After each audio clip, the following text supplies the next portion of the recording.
DDB function returns the depreciation of an asset for a given time period based on the double declining balance method or other specific method.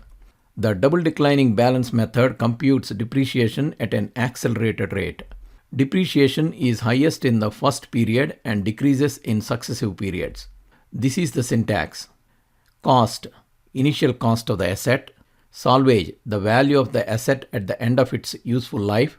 This value can be 0. Life, useful life of the asset. The number of periods over which the asset will depreciate. Period, the period for which depreciation is calculated. Period must use the same unit of measure as life. Factor, the rate at which the balance declines. If factor is omitted, it is assumed to be 2, the double declining balance method. Calculate the depreciation value of a car at each year up to its useful life using double declining balance depreciation. The total cost of the car is $75,000 and after 5 years of usage, it has a resale value of $21,000. Initial cost is $75,000, salvage is $21,000, life is 5. Enter the initial cost equal to B2 in the first row.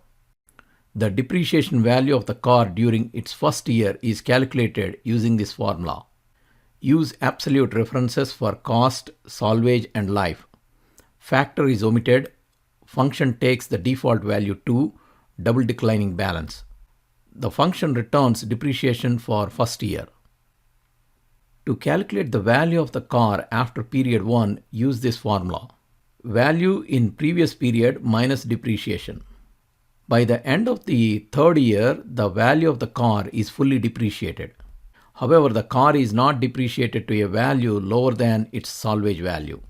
Once the value after depreciation reaches the salvage value, the depreciation is 0 after that period. Change the initial cost to $375,000.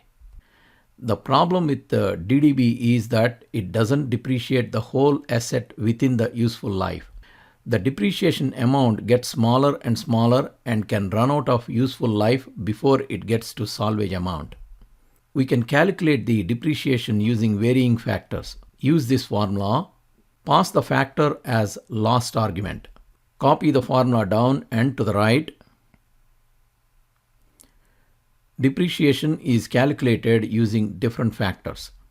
As the factor increases, the rate at which the value declines increases, and so the depreciation increases. To download practice Excel file, please click on the link in the description. If you like this video, please subscribe to our channel.